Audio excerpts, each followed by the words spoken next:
دوستو، اگر آپ ایک اچھے بزنس مین بننا چاہتے ہیں، آپ کاروبار کرتے ہیں، تو اپنے کاروبار کو بہت بہترین بنانے کے لیے 3 سوال اپنے آپ سے پوچھیں۔ پہلا سوال، آپ جس شعبے میں بزنس کرتے ہیں، اس شعبے میں لوگوں کا سب سے بڑا جو آپ کے کلائنٹس ہیں، جو آپ کے کسٹمر ہیں، ان کا سب سے بڑا مسئلہ کیا ہے؟ ان کے سب سے بڑا پین پوائنٹ کیا ہے؟ ٹھیک ہے، پہلا سوال۔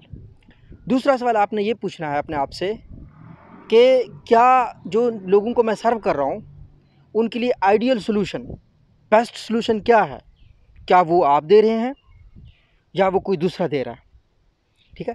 تیسرا سوال آپ نے یہ پوچھنا ہے کہ آپ کیا ویلیو کریٹ کر رہے ہیں، آپ کیسے لوگوں کے لیے بہتر ویلیو کریٹ کر سکتے ہیں۔ اور چوتھا سوال بہترین ہے، اور وہ ہے کہ آپ اپنی کاسٹ کیسے کم کر سکتے ہیں۔ کاسٹ کم کریں گے تو کاسٹ ریڈکشن اور کاسٹ آپٹیمائزیشن دو ڈفرینٹ چیزیں ہیں۔ کاسٹ آپٹیمائز کریں